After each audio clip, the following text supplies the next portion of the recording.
again. Like, it was just that person who always wins. So, like, it wasn't, like, some smart bet. It was just, like, the person. But, all right, man. I think we're live. I think we're here. I think so.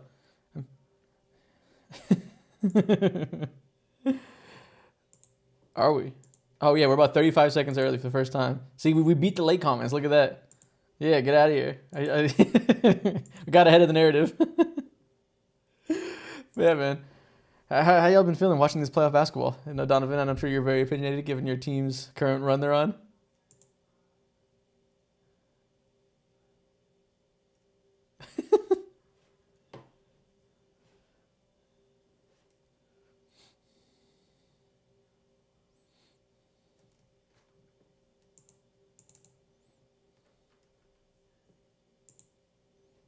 Yep.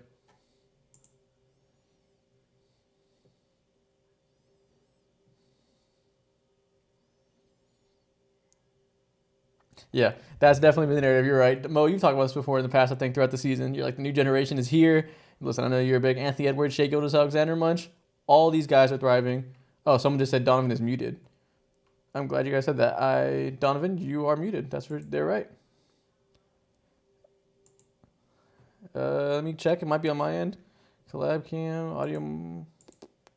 Okay, how about now? Let's keep talking. Am I good? Yep, am I good now? Yep.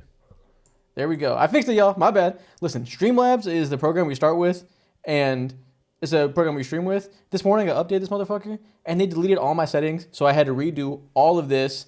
It should be good now.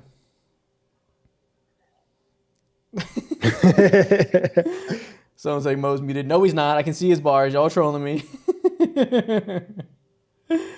We're here, man. But yeah, like we said, new generation's here. Mo, I know you've talked about it a lot. You love these young stars. It's their time.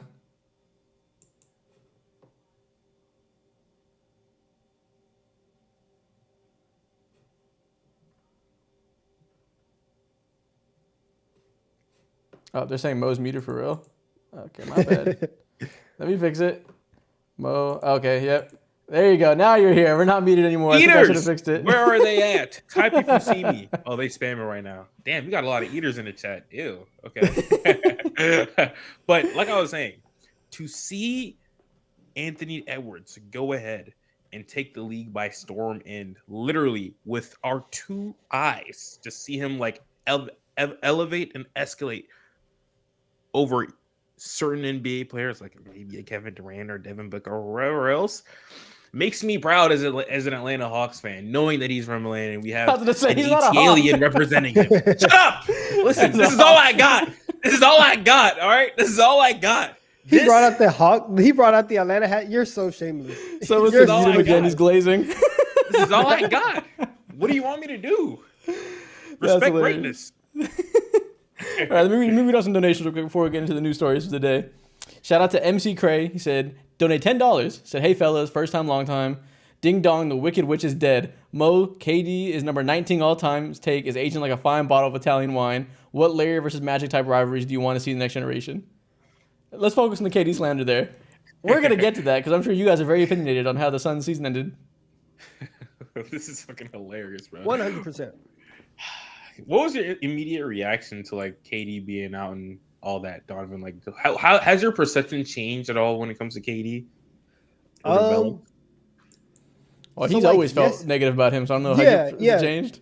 Yeah, no, not really. I didn't have a lot of belief in the Suns coming into the playoffs, right? I thought that like their ceiling was like a second round exit, but I picked the Timberwolves to win the series. So everything that happened was kind of just like, okay, this is kind of just where we're at. So nothing changed, but you get another like data point to look at across his career. And so, I mean, for somebody who isn't a huge Kevin Durant fan and tries to argue, against him, this certainly helped, right? Like it helped the case of like, KD's not top 15 in that whole conversation. So that was nice, but nothing changed. Yeah. All right. We'll get deep into that after we get to these news stories. We're going to go through all the same playoff series like as usual. And obviously we're going to spend a lot of time on the Suns today. It's the whole title of the stream right now, so we'll get to that. Let me read off these quick donations real quick before we keep moving on. Shout out to JRM37 for donating twice. He said Isaac is a tyrant. He only wants us to hear what he wants us to hear. Shout out to Secret Twinkie for donating $5. Shout out to Donovan. Talk that shit about the city of brotherly babies. We'll get to that too. Wow. Shout out to Ray for tipping $1. And shout out to Del Sol for tipping $3. He said, damn, Isaac's making Mo glaze in silence. And shout out to Matthew for tipping $10. You could have me talking about Anthony Edwards for an hour, bro, and I could have been muted. I won't give a damn. Let us go real fast. Our first news story of the day. Let's start with this Suns-related story.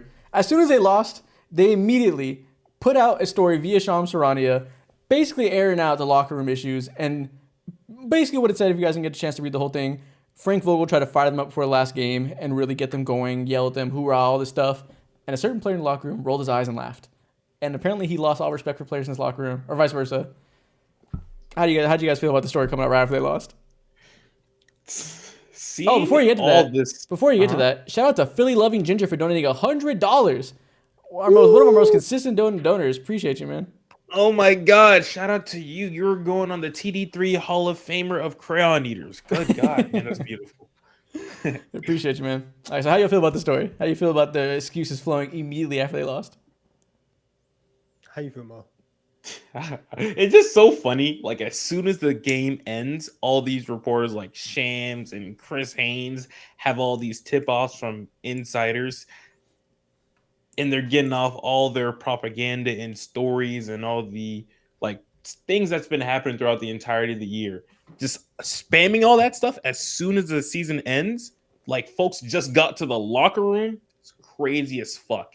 And it's disgusting inside and out that they have so many rats and moles and guys like, like rats and moles. Yeah, like fizzling out and trying to protect their own player images and just like pointing fingers like, we do not fuck with this guy, as if any other guy in general would help this situation or flip the situation on his head. It's hysterical. Like, this is like literally politics in the NBA. Yeah. Another part of that report was Kevin Durant saying he was never comfortable with the offense. He didn't like having to stand in the corner so much while they focused so heavily on pick and rolls between the guards, which is true. He definitely did that. And fans talked about that. Like, why isn't KD more involved? Interesting that he felt the same way, and it was reported after they lost. So, yeah. Donovan, tell us what you think. You're holding it in over there. I mean, I'm honestly not. This is like, listen, Frank Vogel is going to get fired. We all know that, right? But it's not his fault though. And I 100% understand why Kevin Durant feels that way, because we've said one of the biggest problems with the Suns the entire season is that they don't have a point guard and that they don't have somebody who can come in and facilitate their offense and get your, elite of elite score in the spaces where he wants to get to. You have 3 bucket getters and nobody to help them get buckets. That's not anybody's fault except for the front office. It's not and it probably even goes beyond the front office. This is Matt Ishbia's fault of just being irrational and just trying to, play 2K, get all the talent, get highly rated players, and then put them together and think that it's going to work. But that's not the case. And so, yeah, it's not shocking at all that 2 seconds after they get swept, that this comes out. Yeah, man. It's one of my listen, we make a lot of observations and predictions about everything. It's the whole point. I never care if I'm wrong as long as the logic was there. One of the biggest, most embarrassing things I've ever been wrong about was believing in this motherfucking Suns team. I cannot believe I gaslit myself into thinking that they had a chance to put it together for a playoff run because April and late March basketball convinced me they were getting good at the right time.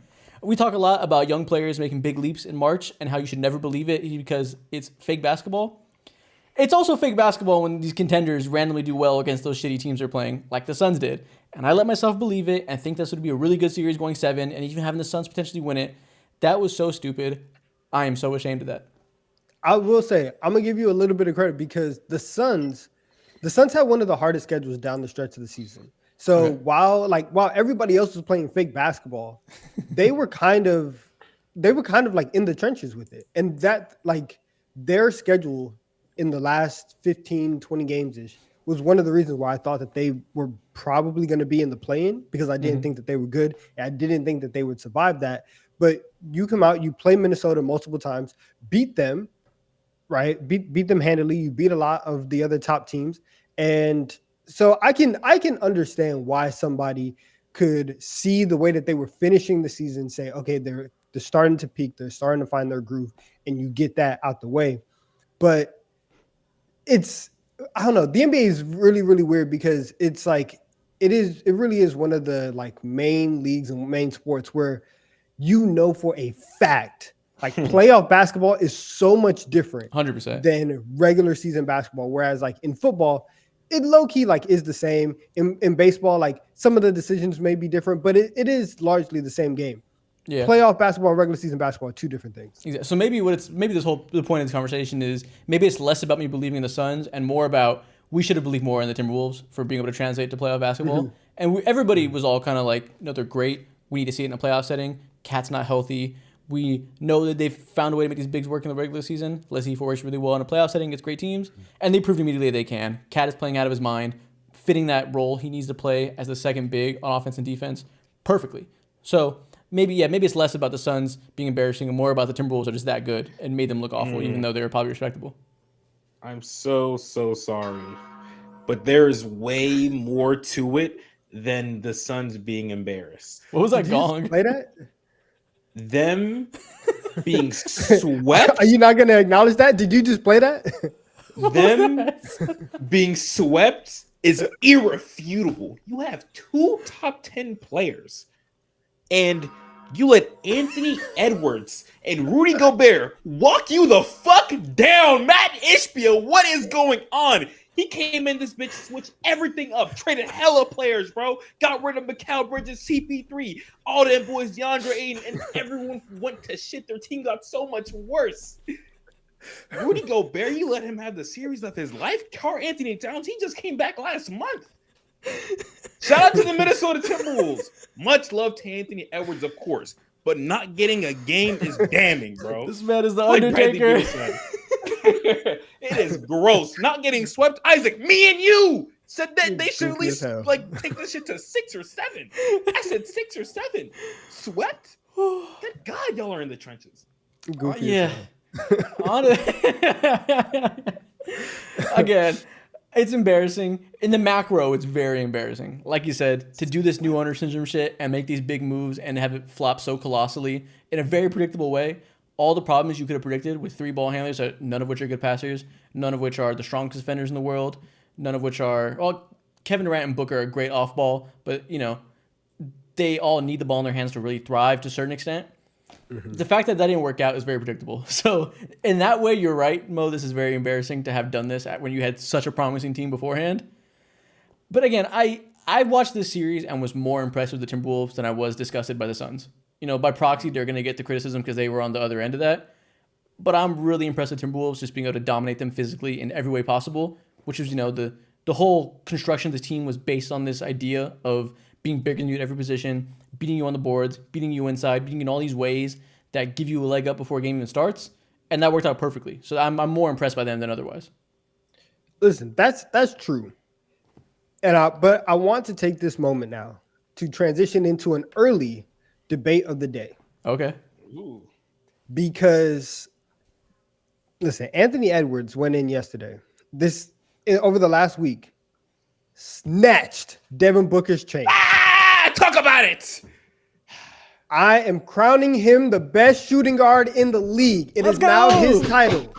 This is Anthony Edwards' league. It is his title. He is the guy at the top of the mountain that everybody has to chase. When they get into Team USA later in the summer, Anthony Edwards, you better have the starting position. When we go into next season, everybody better understand. Anthony Edwards, he's the guy that everybody else has to catch up to. Devin Booker finally had an amazing elimination game. 49 points, 13 of 21, 3 of 5 from 3, right? Devin Booker was hooping, and it didn't matter. Because Anthony Edwards was here. He was playing on both ends of the floor. He was jumping out the gym. He was hitting timely shots. He was making critical passes. He was doing everything that you want the number one player at his position to do. And even though that Donovan Mitchell's still here and Devin Booker got eliminated last night, this is Ant's league, and it is his time, and he is now number 1 on the shooting guard list. Bro, I can't even argue with you. He put up 9 points. Wasn't forcing it. sharing the ball, being a connective piece, all that shit. Once the fourth quarter started, second half he dropped 31, and once the fourth quarter started, he locked in on both ends. We saw him, I believe it was at like the right elbow, hit a turnaround fader, super smooth J over Bradley Beal. Next possession comes, and I believe Devin Booker, he tries to attempt to dunk, and I think Karl Anthony Towns is trailing behind him, and Anthony Edwards just swoops in out of nowhere, sends that block to fucking hell. That moment right there was when it was like, all right, man, you got it. Like, bro, that is when the chain snatching happened. Not only did he snatch the chain by blocking Devin Booker driving to the rim, minutes before that, he almost dunked on Kevin Durant, but Kevin Durant fucking ducked out of the way to avoid it. He sealed the game with a dunk and a block. This motherfucker thinks he's LeBron. This is incredible. Donovan, all year, I've been a Devin Booker defender. Still am. You have. My biggest point of this Suns team is that he should have been made into a point guard. He is the best shooting guard in the league beforehand for a reason, because he's so good off ball. All these reasons that this team kind of deprioritized what makes him good. All that's great. He's still fantastic. I'm not moving him down my list at all. But I'm moving Anthony Edwards way the fuck up my list. He is proven to be a playoff riser 2 years in a row. He came in when they need clutch shots from the mid-range, from the rim, from three, he's making them. When his shot isn't falling, he's passing super well out of the double teams. He's defending super well as a help defender, as an on-ball defender, in pick and rolls, transition, everything. There's nothing that he could have done this series to play better besides just making more shots, but he checked every single box you want from somebody that's your best player on the best team that could potentially win a championship. He's making that leap. Listen to this. In a four games in a 4-game series, one in which Anthony Edwards scored 15. This is what he averaged for the series: 31 a night, 8 rebounds, 6 assists, 2 steals on 51% from the field and 44% from 3. 31 points in 4 games when you had 15 in one of them is crazy. And we talk about Devin Booker almost having 50 last night, and the fact that Anthony Edwards had 31 in the second half and essentially closed the deal is it's amazing, right? Watching him take that leap. This is what everybody thought, like at the beginning of the season, whenever Ant was going crazy, and everybody was like, "Wow, like this is like insane. This is what we wanted." To really be solidified in like NBA rankings and to like legitimately start moving up, you know that you have to do it in the postseason, and to go up against your main rival and your like childhood hero. He snatched Devin Booker and Kevin Durant's chain, both of them, and laughed in their face and talked all in their face the whole time. He's getting up there, and we're gonna have like serious conversations going into next year. I saw a tweet that said Anthony Edwards is saving USA basketball in terms of young stars from America. How we talked at length now about how like the current generation is kind of ran by Europeans. The top 3 players in the league are all big men from Europe of some variety. It was looking pretty bleak for American stars coming up. They were trying to push Ja Morant and Zion to be that. Hasn't worked out for different reasons between those two guys as being the face of the league. He's coming in to snatch that crown. He checks every box of being the next marketable chosen one. Like the fact that not only is he really good as a number 1 pick, not only does he play in the same style of a Michael Jordan and a Kobe Bryant, a very aesthetically pleasing style everybody likes. Not only is he very marketable as a personality, he's very funny. He has commercials now with Adidas that perfectly shows personality. He has that fashion line side of him now. Not only is he even looks like Michael Jordan in the face. Like he checks every single box you need to be the next face of the league. Like it's hard to not overhype him because that's happened at times. But a lot of it was because people knew he'd be this player. They were just early on it. Now he is that player. Like now he is everything everybody ever hoped he could be. I love this because all Celtics fans are over here like, what about Jason Tatum? This is Jason Tatum. You're describing too. Shut up. No one's talking about him right now. Tatum's great. He's still better than Ant. But all the other things I just described of what makes somebody marketable and the face of the league and all that stuff, Ant checks the boxes that Jason Tatum doesn't quite have. And I'll say this, 2 things. 1, shout out Elena, right? One of TD3 Staples, Timberwolves fan, right? Happy for Elena. That's 1. 2, how much longer until Anthony Edwards passes Jason Tatum? Oh my goodness. What would it take? That's the real question. What would it take for y'all to look at Anthony Edwards and say he is better than Jason Tatum? consistent efficiency is really the main thing. As much as we like to harp on Tatum and like hold him back, especially for having like this super team that's holding back his individual production and all this stuff, and like it's fun now to shit on Jason Tatum. He is a 29 point per game scorer on elite efficiency, an elite defender that can have size and versatility on that side, and can either match that level of efficiency because he's just as good of a defender, I think, when he's at his highest level of playmaking. Yeah. Or he makes a passing jump that passes what Tatum brings on that end. Otherwise, it's going to be kind of hard because Tatum kind of does the same things, Okay. Tatum is. We harp on his late game issues and whatnot with the team. Tatum's pretty consistent. Tatum is. He is more consistent than Ant is at this point of his career.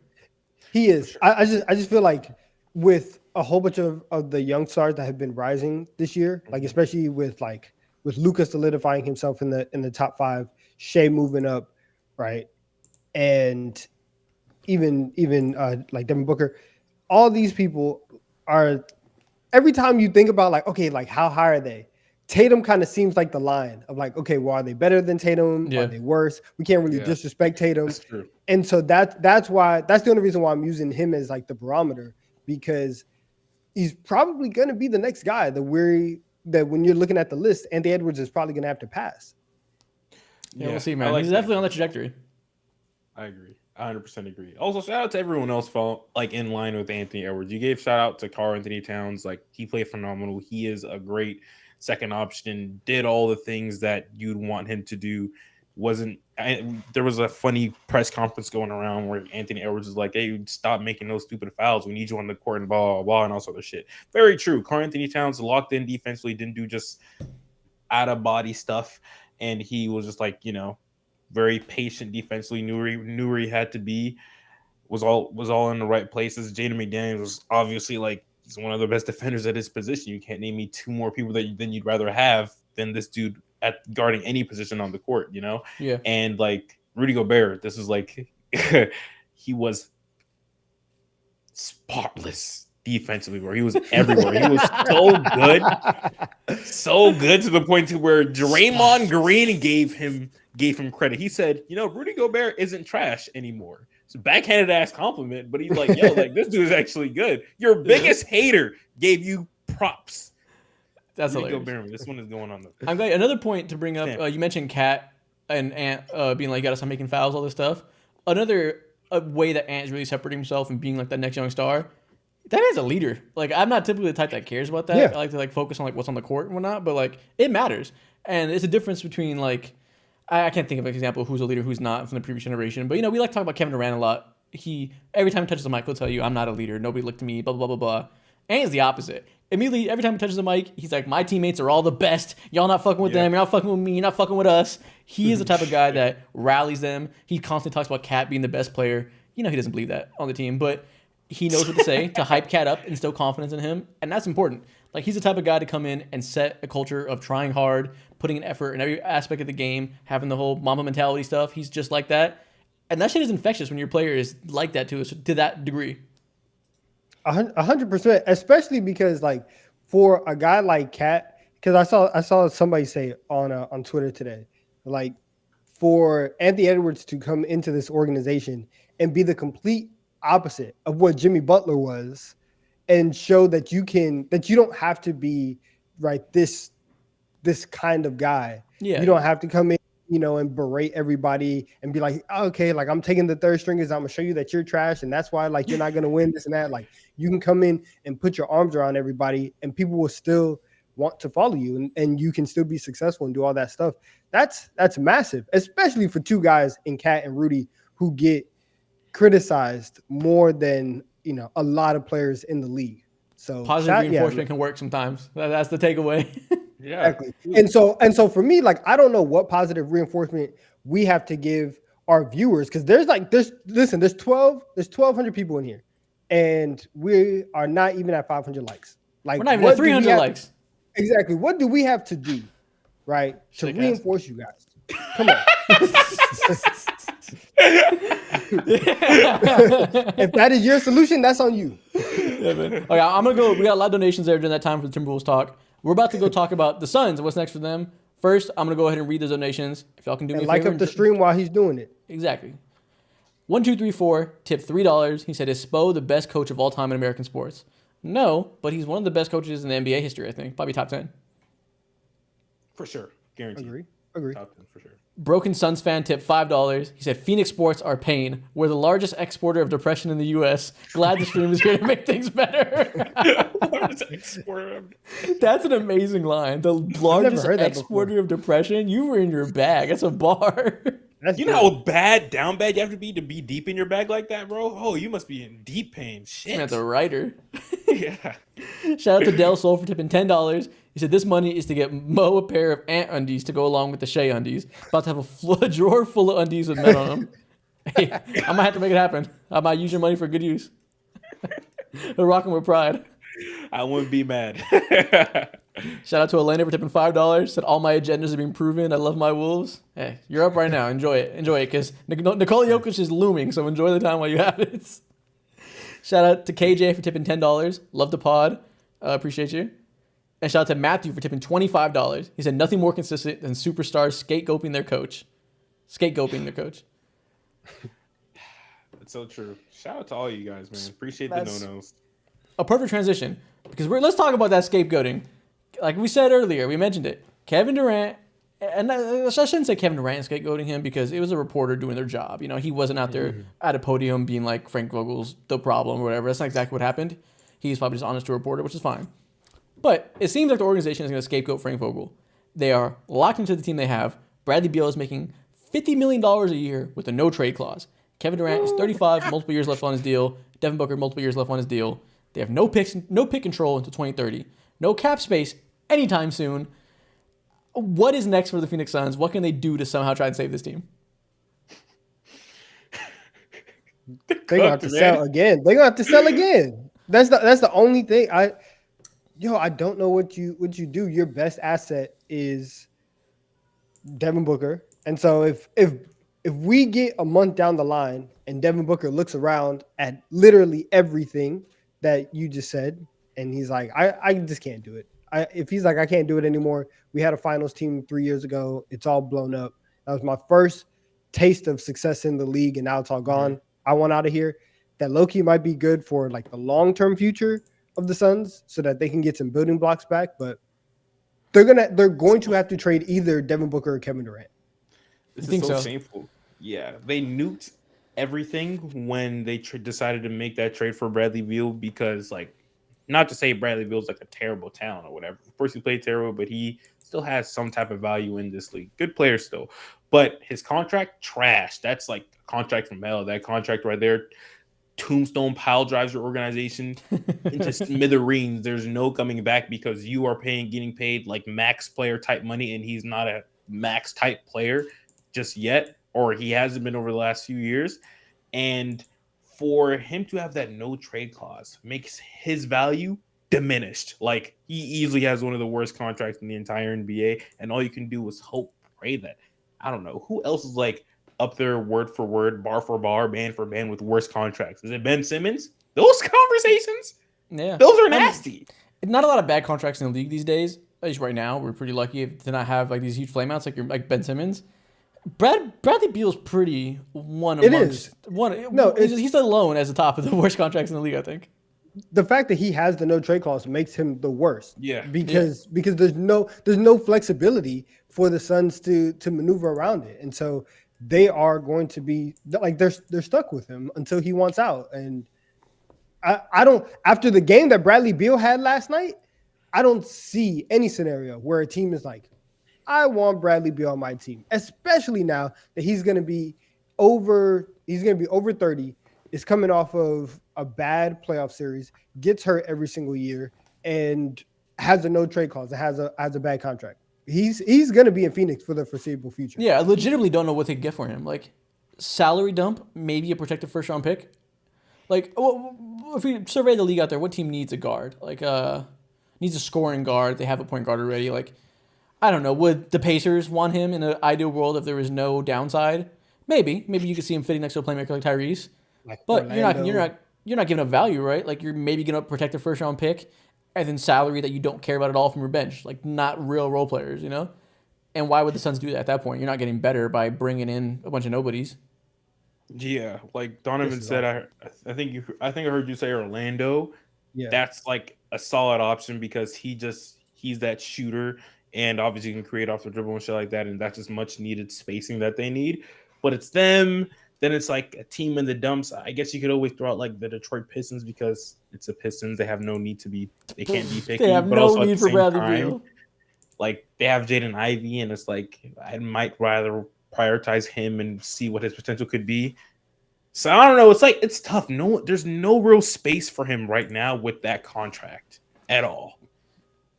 Listen, Okay. there's a team that has 2 point guards, and the Good Suns God, go to hell. Bradley Beal, you are an Atlanta Hawk. Welcome.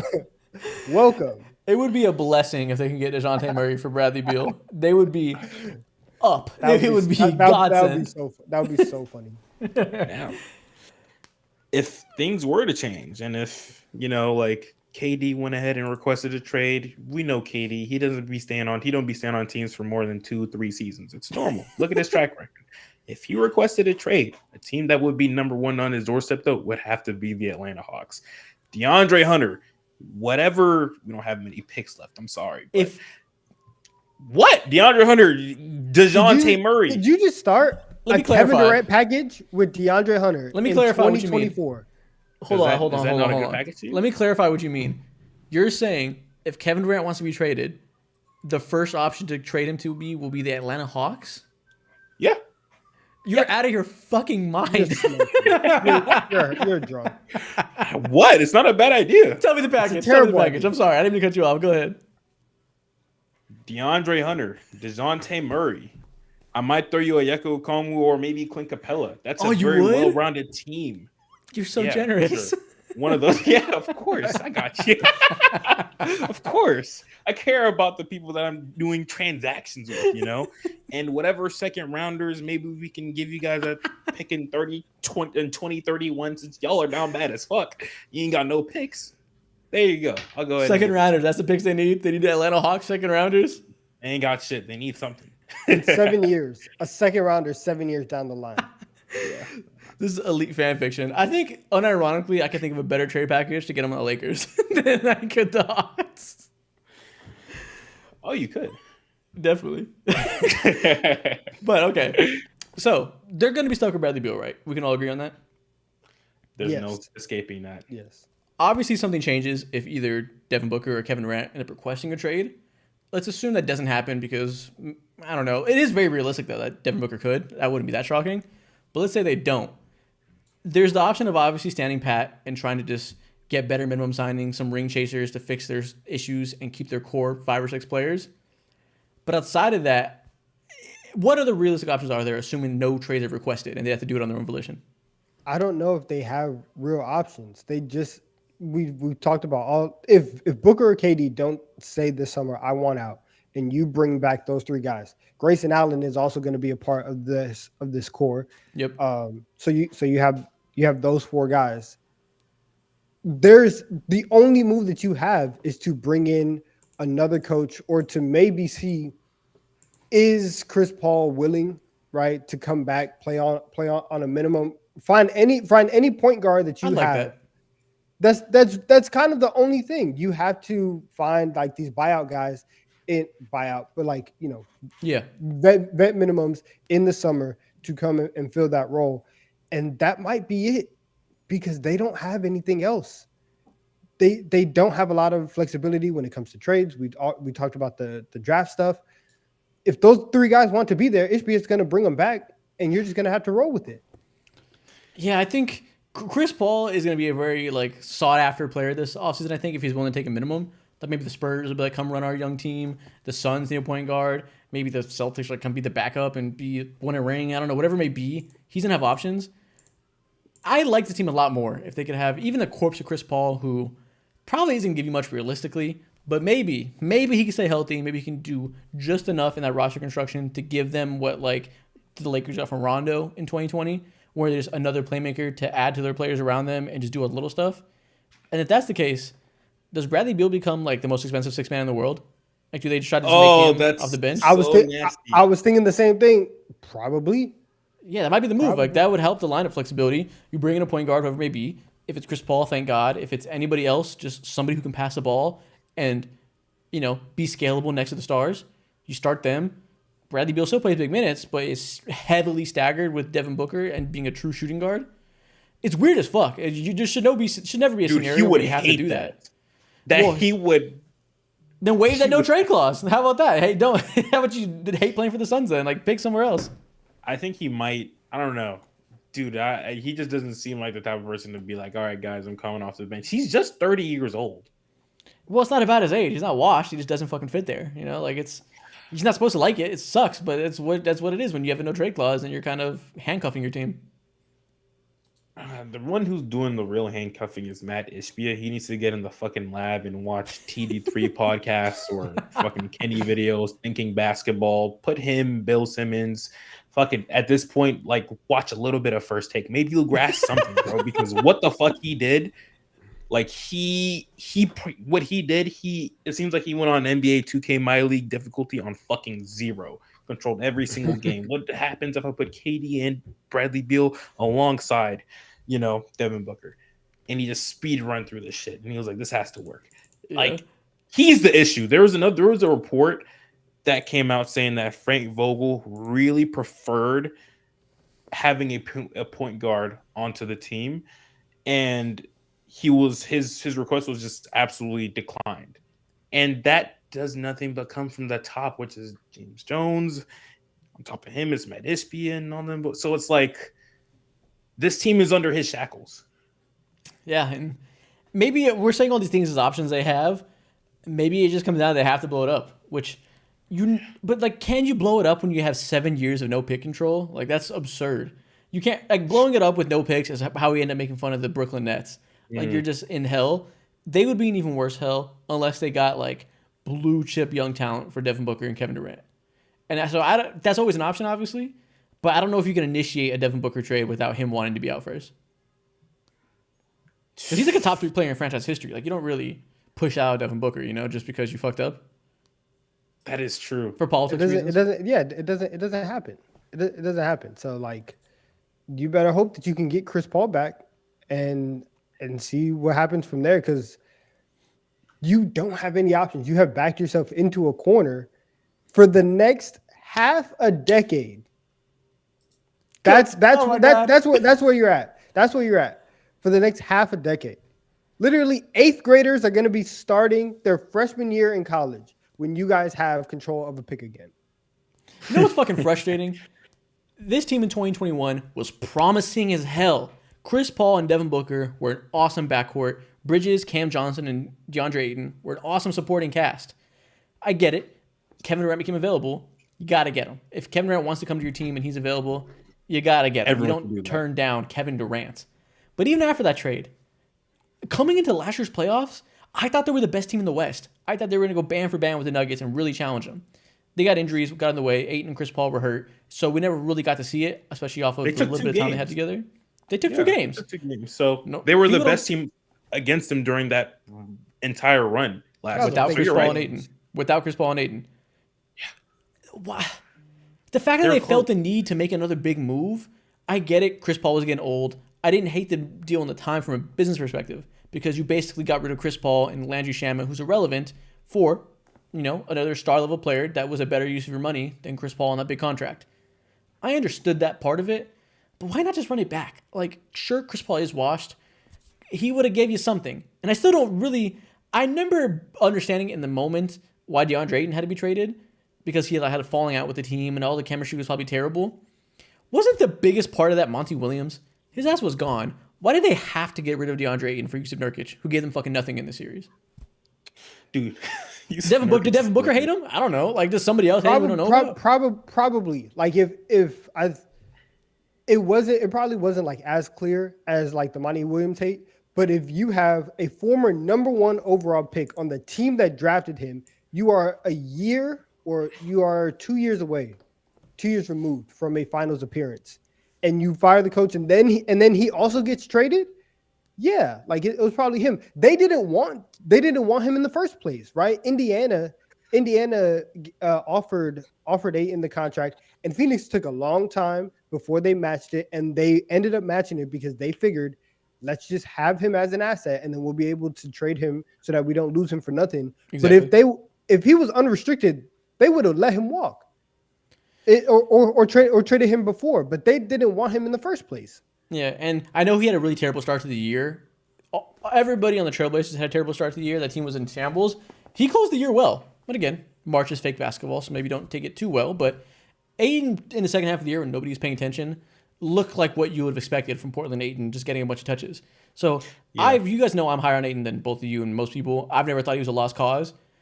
And I understood why, for maybe politics and chemistry reasons, you had to get rid of him. But it's just another example of just bleeding yourself of all young talent for very, even if it's understandable, just questionable motives that just led you to where you are now. Yeah, exactly. All the blood is in Matt Ishbia's hands. I 110% agree. Like, me personally, I probably would have wanted to keep DeAndre Ayton, even though it was like the vibes suck and maybe Devin Booker didn't necessarily get along with him. I remember like his first game against Devin Booker, Ayton he destroyed, he dominated or whatever he calls himself. And D-Book was like, yeah, I wish you would play like that like every game. I would try to motivate him and blah, blah, blah, and all that. So there was clear like static to me. But even with that still being said, someone like Yusuf Nurkic decimates all your flexibility lineup-wise, and he kills strategies. Like, there's not much that someone like Yusuf Nurkic can do because of just the old prehistoric archetype of player big that he was. Prehistoric. That's what it feels like at this point. Like, shout out to Yusuf. He's, shooting threes here and there and whatnot, like cool stuff, cool beans, but it doesn't fucking matter at the end of the day. It's cooked. Yeah, man. We're in for a long summer talking about the Phoenix Suns and how they can potentially fix their team. We'll save that talk for once it finally comes to that point. Let's move on to Donovan, your favorite series of the playoffs. The Philadelphia Sixers versus New York Knicks. It's been a great 4 games. The Knicks are now up 3-1, coming off of the heels of a Jalen Brunson masterclass. How are you feeling about the series? Man, we're special. We're special. We're here, man. We're here. I was like nervous because Joel Embiid throughout the first 3 games of the series like literally got better. Like was scoring more and more points every single game. Mm-hmm. But then the fourth quarter came and he turned in right back into Big Harden. And I was like, this is the Joel Embiid that I've been waiting on, right? This is the one. I need the Joel Embiid that's missing shots. I need the one that's going to pass up an open jumper to foul bait. That's exactly what I need on that side. And then Jalen Brunson, first of all, we already know that they don't have Julius Randle. Yep. No Mitchell Robinson. Bojan goes out. Josh Hart is like 0 for 7 in the game. There's nobody else is making shots. Dante DiVincenzo didn't have a great game, hit a couple big threes. It really was nobody else. The Knicks scored like 90-something. I forget the final score. But they scored high 90s, low 100s. And Jalen Brunson scored 47. He put the team on his back. He is amazing. He schooled everybody. And now we're going back to the crib with a chance to end it and potentially play the Indiana Pacers, maybe get to the Eastern Conference Finals. Like the path is wide open. And if we could just get past Embiid, because I will say this, even though that he's still going Big Harden, the talks that we had at the beginning of the season where you were saying, I think, and it was both of you guys, were like, no, like I actually believe in the Sixers team. I believe in this version of Embiid because Nick Nurse is unlocking him, all that stuff. I can see that, and it's showing up in this series. Yeah. But sometimes you are who you are, and he's going to fail at the very end. So it is what it is. So that's how I'm feeling. I don't really feel like them being down 3-1 is the fault of Embiid playing poorly. I think you said he's getting better and better. He hasn't had great fourth quarters. It's more this time. Listen, he's never had great fourth quarters throughout his career. We can pinpoint each different team and look at different reasons to what led to that. Maybe it is just something in him. This team in particular, with the way they're having to do rotations, this man can't sit. He has to play such heavy minutes, and especially in the second half. That was a problem.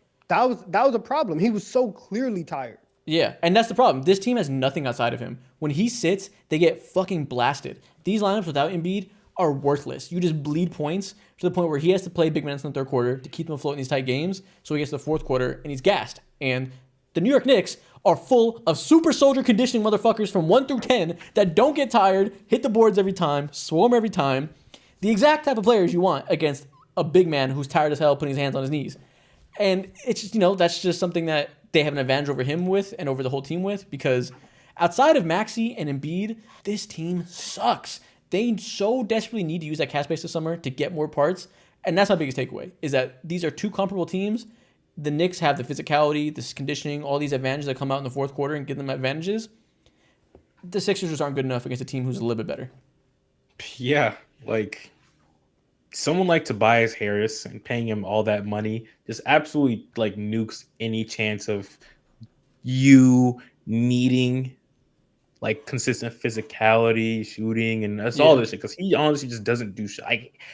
I hate players like Tobias Harris. I'm sure he's a great dude, but it's just like, bro, you're like 6'9", you're supposed to be a good shooter, and you're telling me you're only good for 3 buckets a game? 3 buckets? That's it? It doesn't bring rebounding, doesn't bring physicality down low as a help side defender, doesn't bring passing, doesn't bring off-ball movement shooting. Just a whole lot of mid-range buckets that don't fall for $40 million a year. That's terrible. That's terrible. Also, and you said that they need to like use that cap space to get some more parts. They don't need parts. They need another star, right? Like you like that, and that's probably like that's probably part of what you meant. But not they necessarily. need. Go ahead. I feel like they need a star. As good as like Oubre's played really well over the last 2 games. Batum has been decent in some stretches, right? He's given them something. The fact that like they went out and got Buddy Hield and he's an absolute nothing. The fact that at the end of the day, even as well as they're playing, you are still relying on Kelly Oubre and Nick Batum and Campaign to come in and be, contributors. You need somebody else to go and really have like that high level star power. They should have considered, right, getting Bradley Beal. I think like he would have been better, or he would have fit better with them rather than fitting in with Booker and KD. And I can see that vision a little bit more. Obviously the contract is crazy, but if you feel like you need to go all in, that may have been something that you wanted to do. But like, I think they need Dante DiVincenzo and OG Anunoby. I think they need 2 really high level shooters and defenders who can keep the ball moving. And when Joel Embiid and Tyrese Maxey get 2 thrown at them every time they touch the ball and they kick it out, it's not Buddy Hield being scared of the lights. It's not Tobias Harris pump faking and taking a mid-range jumper. It's not Kyle Lowry throwing his caboose into defenders because he can't make a shot because there's no athleticism. It's actual high-level shooters that can keep the ball moving. That's precisely what they need. Sure, a star would be great. If you can get a Paul George, you get him. But that's not the only thing that could give them a roadmap, right? Like, they were in the talks for OG Anunoby. They didn't do it because they believe they can get him in the offseason for free. Maybe that's dead, but that's the exact type of player they need. They just need more high-level role players. They need their KCP. They need their Michael Porter Jr., their Aaron Gordon, whoever it may be. They need the guys to fill the edges around their 2 stars. And something that encapsulates all that is that they need fucking impact players whose games translate into the postseason. They would have gotten, it's not crazy to say this at all, but they got Kyle Lowry like for free, basically. He was a buyout, left Miami, whatever, and went back to his hometown. Without Kyle Lowry in the series, they would have gotten swept. That is embarrassing to say. Kyle Lowry has been the 3rd, maybe 4th most important player in this series for the Philadelphia 76ers outside of Embiid, Tyrese Maxey, of course, and you could say Kelly Oubre because he's been great. Yeah. That is embarrassing to say. The Knicks had 21 second chance points in this game. 11 of those came in the fourth quarter. They have 52 rebounds total. I forget exactly how many were offensive rebounds to show on here. A bunch of them came in the fourth quarter. They don't get tired. They don't stop playing Knicks basketball. No matter who's on the court, they're going to offensive rebound like crazy. They're going to get second chance points. They're going to get in the paint, do all the small stuff necessary. That, listen, in games 1 and 2, on the last episode of the pod, I said, Donovan, that thank God they won those 2 games because they had outlier shooting. And if they didn't win both those games with shooting 50% from 3 as a team, it would have been a problem. Big missed opportunity. That turned around in these last 2 games. The 3-point shooting went back to normal. 25% in this game. It doesn't fucking matter when Jalen Brunson drops 47 points. He makes up for that. You're either going to get your role player shooting 50% or Jalen Brunson being Michael Jordan. One of them has to happen, and 3 times, at least one of those things has happened, and it's led to wins. And you listen, you mentioned OG. When OG Anunoby just decides, yeah, I'm just gonna lock up Embiid. Like I'm just going to work harder than anybody has ever worked to front Joel Embiid. Then like that's just that coupled with the fact that Embiid, even though has looked good, still, and this is part of the reason why I was really okay with the Knicks playing the Sixers was because he is still coming back from that injury. And I just wanted to see Embiid play a full series. I want to see what he would look like with all this like posting physicality. You're going down, right? Like these games are such rock fights and they are so physical. It's crazy. And I mean, OG was working like a madman to guard Embiid. Precious Achua, yo, he third string center because Isaiah Hartenstein didn't want to be smart for like 15 minutes. He had no fouls in the first half. And then over 5 minutes, he's like, yeah, I'm just going to keep fouling you on the same play every single time. He didn't want to do anything. And bro, as soon as he got his fifth, he didn't see the floor another second. And he was just being dumb. And Precious Achua was like, all right, I will do everything that you need me to do except for make a layup. I will play insane defense. And so like that combination of front court defense is amazing for them, especially when you are obviously playing one of the biggest and most, bully ball type centers in the league. It's crazy. Yeah. They just want it more. They just want it more. They want it more at everybody. And that can take you far when you have elite role players and a star who rises to the occasion as a scorer. Jalen Brunson started the series off bad, and people were like, hey, maybe Becky Hammond was cooking. Maybe you don't want to bet on a small guard. He quickly showed us last year playoff Jalen Brunson. He did Jalen Brunson things in this game. And there's going to be times where he has small guard moments where it's hard for him to get a shot off against really good defense. You're going to have some bad efficiency from time to time. He has these outlier games where he goes berserk that makes up for all of it. And when you have those elite role players and that great coaching, all you need is for him to do it a few times and steal you some wins that you wouldn't otherwise have. Because of that small guard, my Joel Embiid first playoff run take is in the absolute shitter right now, dude. It's not because over. Of this, it's not over. I think it's not over. It's not over just because there are like the fact that the Sixers are winning the minutes with Embiid on the floor. Like if you can still get that to happen and then find a way to like minimize the second chance points, which is obviously going to be hard because like that's what the Knicks do. But if you can try and do that, then you can get to a situation where this can get to a game 7 and then anything can happen. But it's going to be hard when Josh Hart is 6'4" and has 13 rebounds, 15 rebounds, and 17 rebounds in 3 of the 4 games. Like tough. You can't give that up to him and also not take advantage of Mitchell Robinson being out and Hartenstein getting into foul trouble. So, but it's not over. It is not over. You can't do that. The Sixers are good. It's going to be a tight series. We all thought this would go 6 or 7. Still could. So I'm not going to get my hopes up yet, but it's hard to come back from down 3-1. So it's pretty close to a death sentence.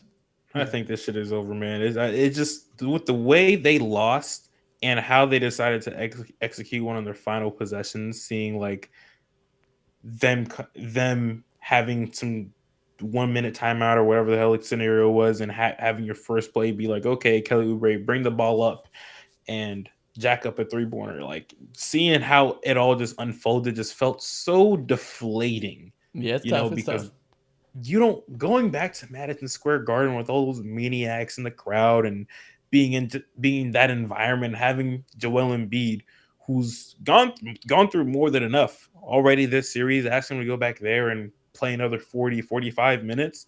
Like, I just don't know if he has enough to go ahead and give you. Yeah, right, we'll find out.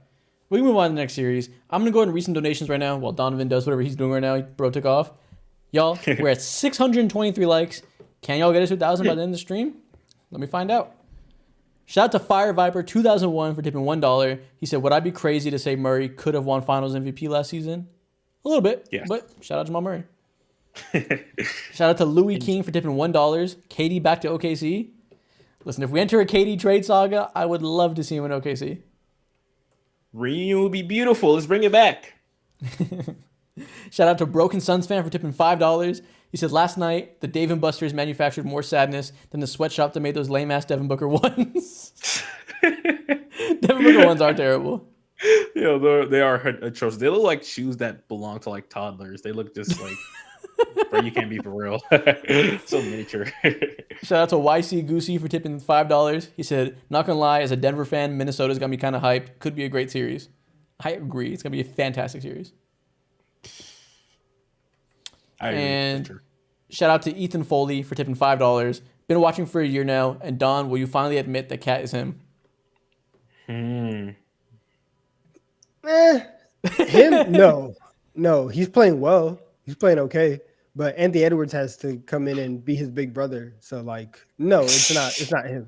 No, he's finally just in the role that suits him. That's what we can finally admit. He's in a great role for him, and he's thriving in it.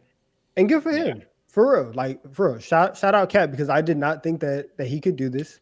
And I thought that the Timberwolves would probably be out of the playoffs this year, partly because of Cat. And he has done his job to an elite level. So shout out to him. Yep. And shout out to Eye of Avocado for tipping $5. Appreciate y'all. Thank you. Let's talk about Clippers versus Mavericks. What an awesome series. Kawhi Leonard missed Game 4 once again after missing Game 1. And the Clippers won again without Kawhi Leonard for the second time this series. And it was a great game back and forth, as the whole series has been for the most part. Came down to Kyrie Irving and James Harden going band for band in the fourth quarter. It was glorious, straight shot making. How are we all feeling about the series? Feeling so sad, bro. Sad, Feeling so sad. Me and Donovan were on the same boat. We had no expectations for the Los Angeles Clippers. We're like, yo, wrap this shit up in 5. Bro, it's 2-2 right now. That agenda is so finished. How dare you doubt Ty Lue? I told you, it's going 7. You're right. And that's where the real focus belongs on this. This is an out-coaching masterclass by Ty Lue. Seeing how we schemed around the Dallas Mavericks playing and relying on Maxi Kleber to be the back-end defense and taking advantage of like the Dallas Mavericks for some reason just wanting to force James Harden to right and allow him floaters and have him just consistently capitalize on that, and seeing Jason Kidd just like not go ahead and adjust and want to stand 10 toes and rely on Maxi Kleber on a consistent basis as a fucking crutch. It's embarrassing. It's embarrassing. And also Luka Doncic. This is not a great look for all of the agendas that everyone wants to push, you know? We're so down on Luka Doncic dropping a 29-point triple-double and like 42% from the field. Like, we're acting like he was a bum. Like, it's so funny that he did play not great, which you can tell by watching. Like, you can tell it's not quite peak Luka. But it's so funny how high his floor is on even bad Luka Doncic games. That's still a 30-point triple-double. What a special player. But yeah, he hasn't been quite to the level we've seen him be in past playoff series against the Clippers. I've seen some people speculating that he might be dealing with some kind of injury. He does look a little slower, and he hasn't been getting to the rim quite as much as he normally does, which is a problem, especially going against a team this elite. And if you look forward to the next playoff series, Luka has to be able to get to the rim and score when you're playing against a Chet Holmgren in the future, or even this team. I don't know if he's hurt or if he's just getting a really strong defensive game plan by the Clippers. But last night, Kyrie made up for it. Kyrie went berserk. Did that surprise you guys to see him play at that level? Nah. I mean, we know Kyrie has this like gene in him, right? He has the clutch gene, and by the time you come back down from 31, the layup that he made over like 3 or 4 Clippers, where he's just holding the ball for like 10 seconds in the air, like that's crazy. But I don't know. I'm not shocked that Kyrie was able to raise his game like that. People in the chat are so reactionary about Luka. I've seen people were saying he was the best player in the league. No one thinks that now he's trash or not close to the best player in the league. Blah, blah, blah. People love guards who don't play defense and shoot threes, dribble a lot, blah, blah, blah. Why are we acting like Luka Doncic had 12 points, like he put up a Joel Embiid playoff stinker? He didn't shoot great from the field, but it's not like he went out there and bummed it up. He hasn't been to the standards that we all like For held sure. him to and wanted to take him to. Like, we're over here fantasizing about like, what if? Obviously, we know it like doesn't have not a real chance of this happening. But what if he went ahead and won a championship? And now he's over here in this series, It's Yeah, not shooting crazy 40% to say, field. but like he hasn't even been the best. It feels like at times he's not the best player in the series. Like James Harden, this is his fucking series for the Woo! goddamn taking, bro. I That's love what it. it looks like so far. He's shooting like Luka's shooting like 38% from the field, and he's shooting like 22 or 25% from three. It's Yeah, it's the fucking three gross. pointers. He's 1 for 9 from 3 last night. Game before that, 3 for 13, 5 for 14 before that, 4 for 12 before that. The threes aren't falling, and he's having a hard time getting to the rim, obviously. If the threes are falling at a normal rate, it'd be a lot different. It wouldn't be being so dramatic.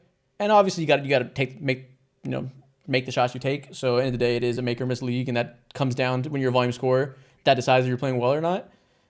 I think he needs to play better because we know him to be a crazy playoff riser who can be the best player on the fucking world in any playoff series. He hasn't been that, but I don't think he's been this just like black hole that's ruining his team. No, and he's the whole team is built around Luka doing what he does. So like if Luka's not getting, and granted they were down 31 anyways, but if Luka's not getting like 29, 10, and 10, they're gonna be down 15, 14 anyways, right? Like they need him to have the ball a certain amount of time so that everybody else looks solid. This is another case of and it's a more like extreme case than what's in Denver, but you can like kind of argue that as well. Even with Kyrie on the team, you take Luka off of this roster, and this roster is not good. Yeah. Think about the level that we were like, oh wow, the Mavs got so good because they brought in PJ Washington and Daniel Gafford, who are good players, but if those are like the massive in-season signings, in-season trades that you're making, that should tell you about the quality of your roster as is, and that's just because Luka is able to take people to a certain level. So I want to give him credit for that, but like, no, he does have to show up, especially when Kawhi Leonard's not on the other side. I don't think that the Kawhi Leonard, they've been better this series without Kawhi Leonard. And I know that's easy to identify just because they won the games, but like when he played in game 3, they obviously lost. And that wasn't a coincidence. It wasn't just like confirmation bias because he wasn't there. He did not look 100% at all. He did not have the confidence needed. And it was like, you could easily, whenever some stars you put in the lineup, you're like, oh, he slows down their offense. They move the ball better without him and all that. A lot of times it's bullshit. It was just true this time. And they were, I think Luka said it in game 1. They game planned to stop a Kawhi Leonard offense. And it's a lot easier to stop a Kawhi Leonard offense when Kawhi isn't 100% because the ball slows down, gets real predictable. And if he's not going to be able to beat you one-on-one, and especially against double teams and whatnot, the Clippers are very easy to stop. But when he's not there and they're whipping the ball around, playing James Harden basketball, Russell Westbrook looks really good as a 4 in a lot of these lineups, playmaking at the short roll. Granted, there's a lot of bad Russell Westbrook moments around that too. It's kind of just who he is. But he's providing playmaking value. James Harden is killing you as a scorer and a passer. Paul George actually had a good first half today after looking like a role player for the first 3 games. He came alive in the first half. I don't necessarily care that Kawhi Leonard's not there because they're still playing great despite it. And obviously, if he's healthy, they'd be even better. But I think it's a bit of a disservice to how good Ty Lue and James Harden and all them are doing to be like, oh, they're doing this without Kawhi Leonard. It doesn't matter. They're an elite team still without him. Yeah, I absolutely agree.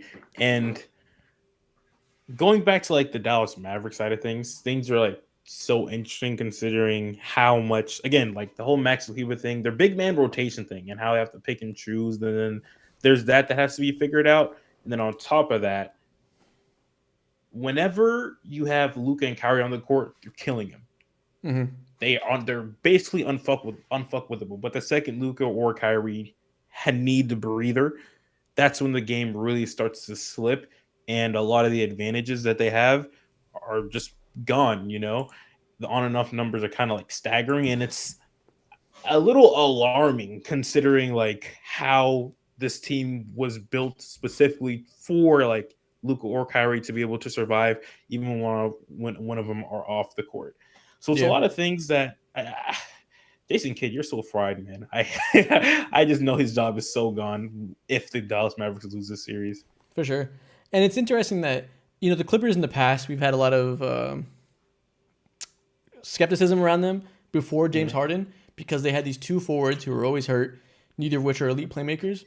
It really shows you why they made the James Harden trade for how he's able to keep them elevated without Kawhi Leonard and play James Harden style basketball and just have that insurance of having a third guy. The fact that they were able to get him for so cheap because of how dramatically he left his last team, such a blessing from a team building perspective.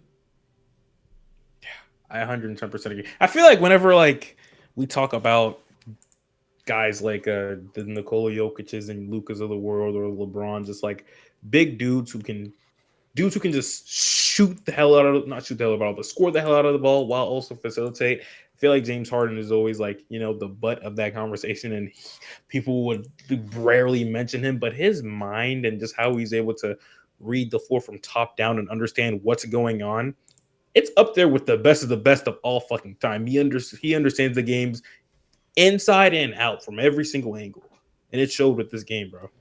The Clippers shot 62% from three. The fact that they had a 30-point lead in the first half is hilarious. What an absurd shot making game in the first half. We've talked a lot about like 3-point variance being the key in a lot of these series, and I mean it's the case for the Clippers. The 2 games that they've won, they shot 62% yesterday, and then in game 1 they shot 50% from 3. So like when they're firing, right, everything's good.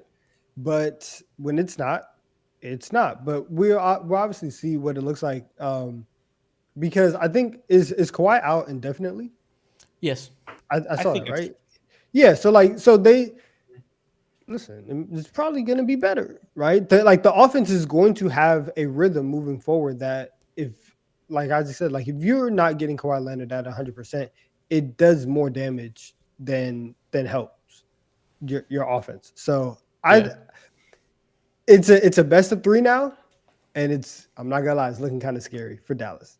It's looking kind of scary. I'm still going Dallas in 7. I think the shot variance thing is real, and no, it's kind of hard though because in a game 7, do I really want to trust Jason Kidd? Because the reason they're having these big shot variance games is because they're giving up a lot of threes on purpose to these role players and really showing 2 on the ball all the time, throwing a lot of help when Luka Doncic is in action, and giving up a lot of corner threes.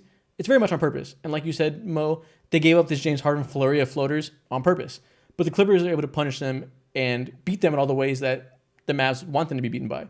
So as you would think if it was a battle between 2 great coaches, that the Mavs clearly has a talent advantage, that in a game 7 they can take away those levers that the Clippers are hitting on. But do we trust Jason Kidd to make an adjustment rather than Tyronn Lue? Fuck no. But at the same time, while you said it's a double-edged sword, do you trust James Harden to consistently be the best player in this series? Because that's also alongside like Ty Lue's masterclass or mastermind. There's only so much that he can plan, prep, and strategize for, because you need your best player, which is looking like James Harden in the series, to execute on these things. Can that be done? Well, if they're going to give him a million floaters a game, yeah, I trust James Harden to make them. Like at this point, he's done it. Like he looks fine. He looks fully healthy. I don't know why I wouldn't trust him at this point.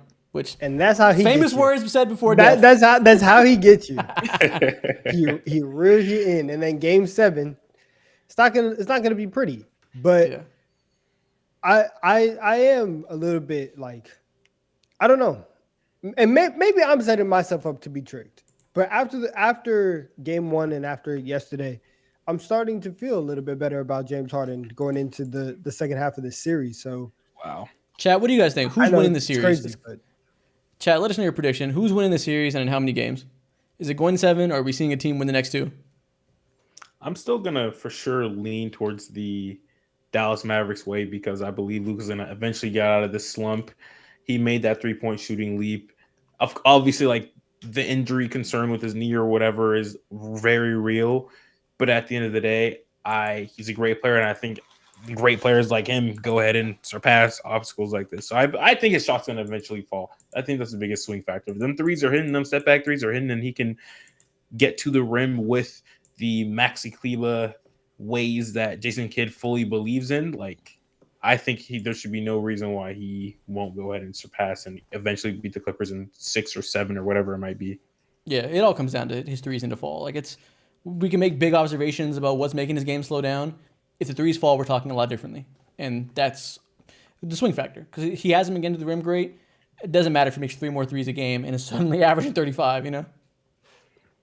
yeah, I agree. But it's gonna be a long series For sure. Let's talk about some interesting team. Let's talk about the Cavs versus the Magic.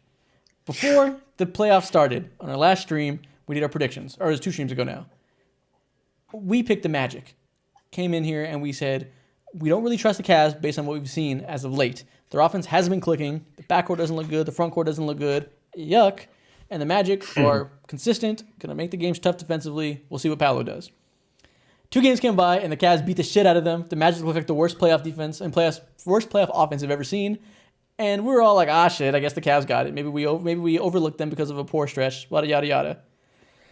And then they came out and shit themselves twice in a row, and now it's 2-2.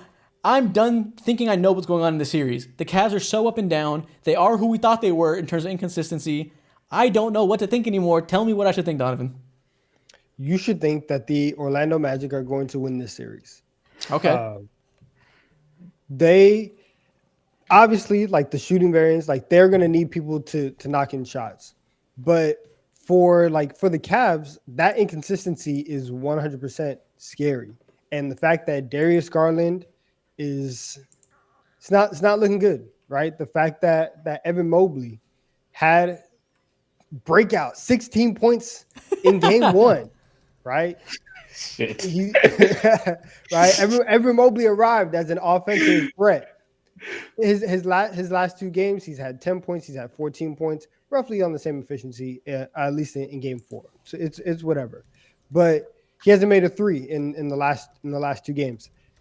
I think Orlando has shown, even in the game 1 loss, there's a toughness to them and there's a mental toughness that they can go in and they can be just as, if not more physical than Cleveland. And I think that was something that I liked about them going into the series. I think it's proven correct over the first 4 games. And I think it's going to be right over the last 3 games. And so I do think that they win this series. Can someone tell me where the fuck playoff Donovan Mitchell is? Do I need to put out an Amber Alert? Do I need to put his name on the back of a milk carton? Do I need to do a countrywide FBI outreach to go find him? Because he's currently averaging 21 points, 5 assists, and 4 rebounds in 4 games of this year's playoffs. Game 1, he had 30. After that, straight downhill. It's been under 20 for 2 games in a row. I get it. The rest of the team is inconsistent shooting. He has no spacing. All these reasons. He's shooting 25% from 3, 42% from the field. A big part of why they're struggling is because in game 1, we got a 30-point game for Donovan Mitchell. When he does well, this team does great. He carries this team offensively. Hard to exaggerate just how much they live and die by Donovan Mitchell's shot making. He has to be able to get by his guy every time and create advantages, make the defense rotate, be a high-level shot maker like we've seen him do in the past. Game 1, it was a high-level shot making we saw. He was making a lot of threes, I think, if I remember correctly. But his burst wasn't looking quite as well as you might think because that injury that's been recovering from. We're seeing that lack of burst start to show itself later in the series. He's getting worse and worse as the series goes on.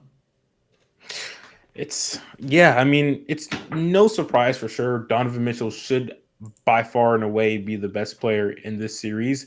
And he hasn't been that on a night in, night out consistent basis. Like there's no reason why Jared Allen should be the leading scorer for your team on any given night. It doesn't matter, bro. And for that to be a thing, it sucks. I look at Donovan Mitchell and I'm like, damn, bro, of course, like what everything that you said about Evan Mobley, Donovan, you're right. It's very alarming.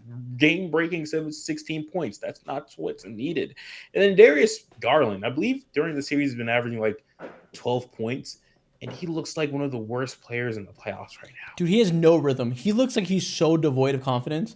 You see him take these routine mid-range jumpers that even last year would be instant buckets for Darius Garland. He has been a good shooter pretty consistently for a long time. Not anymore. This season has been a little rough for him, given all these up and down factors with him and the whole team around him. We're seeing the worst version we've ever seen of Darius Garland in this series. Right now, Darius Garland for the series, 12 points, 6 assists, 3 rebounds on 42% from the field and 41% from 3. And at least the three's there. Listen. That's fine if you are the backup point guard. Yes, right. That's fine if you're coming off the bench and this is what you get in 23, 24 minutes. Listen, shout out to you, right? You're doing your job. You're helping the team. That's Nickeil Alexander-Walker's numbers right there, bro. What the fuck? Exactly. You can't be doing that. You can't be 1.3 free throw attempts per game, right? Like he is just not being aggressive, right? He's not finding a rhythm. He is not being an impact player. And a lot of the construction with the Cavs is you're okay having two bigs who aren't super offensively talented because you're supposed to have two dynamic guards who can play off of each other, or at the bare minimum, do a your turn, my turn, and both of them can go get buckets, set up the offense, do all of that. And it's not the case. And it's part of the reason why I do think that this team is going to be blown up in the offseason. And at least going into the last 3 games of this series, if Franz Wagner has woken up, if this is obviously, like, I don't expect him to average 34 for the next 4 games, but if you are getting this version of Franz, then yes, the Magic will win. If Paolo can get consistent help from another creator on his team, yes, they will win on top of the defense that Suggs and Isaac and the rest of the team provide. Like, yeah, they feel more complete. The only reason this D-Mitch trade was done is off the idea that no matter what you get out of your front court, defensively, offensively, if Evan Mobley makes a leap, whatever, we'll see what that happens. If you could have elite point guard play for 48 minutes a game with one of D-Mitch and Darius Garland on the court at all times, that'll keep your offense afloat and give you an advantage against every bench lineup you could possibly come against. They're not getting that in Darius Garland or Donovan Mitchell solo minutes, and that's the biggest difference. This team won't work if those two can't eat on their own even. Eating together is a whole different thing. That would be great, but if they can't do well in their solo minutes together and really thrive against the bench units of the Orlando Magic, who don't exactly have elite shot making, this team is going nowhere fast. Having Mo Wagner look into your soul after dunking on you, making just some classic Mo Wagner play. Great. Second best backup 5 in the entire NBA, by the way. Behind who, having Nas? him stare. Yeah, Nas is better for sure. Cool. But it's Nas, Mo Wagner. But anyways, having him stare into your soul and just like yell at you and you guys not doing a damn thing about it tells me another issue about this team. They have no fucking dog in them. They need a Bobby Portis to come outside and just toke some shit or some shit like that. They need someone who has nothing to lose on that bench. And right now, it should be Tristan Thompson, but obviously he's getting no fucking burn. They're in the dumps, and it all starts and ends with Donovan Mitchell. The hotter he gets, the further he goes, and the further the Cleveland Cavalier goes. And that's like the end all be all with this. Of course, there's other real issues, underlying issues in this team, whether it be like you said, Isaac, Donovan Mitchell, or Darius Garland, his connectivity and overall his ability to bounce back and forth between Donovan Mitchell and find his spots and really turn things up as a player himself. And then obviously there's the Evan Mobley thing, like Donovan said. There's real issues, but Donovan Mitchell turning up itself will deplete all of that, and it should. But instead, we're having conversations with them, with them being demoralized by the Magic. Hey, but shout out to Magic, though. We're talking a lot about why the Cavs suck. Shout out to Magic for just playing their game. We knew that they have the high-level defense. Jonathan Isaac is a starting big now, just destroying everything at the rim.